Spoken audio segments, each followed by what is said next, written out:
tell me my condition is incurable. Yun, magandang gabi sa lahat, no? May gusto lang ako sabihin, lalo na sa mga lagi nagtatanong sa akin kung ano ba daw yung trabaho, saan ba daw ako pumapasok, ano ba daw ginagawa ko. Ito na yung sagot. Yeah, listen. I must live with my mistakes.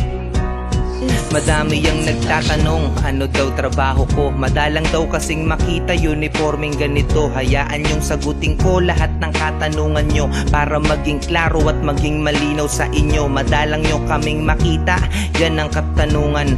Tama, dahil nasa loob kami ng kulungan. Kami ang bantay sa bakal na pasilidad, upang masigurong ligtas ang inyong seguridad. Kaya kahit gabi ay gising, yan sinanay kami, para lang mahimbing tulog nyo sa gabi. Kaya kung iniisip mong nasan kami, sa loob ng mga pader na malaki, kaya wag kang magtataka, dahil di mo alam na patago namin kayong pinagsisilbihan. Yun, alam mo na, wag kang mahihiyang lumapit sa jail officer na may puso at malasarin.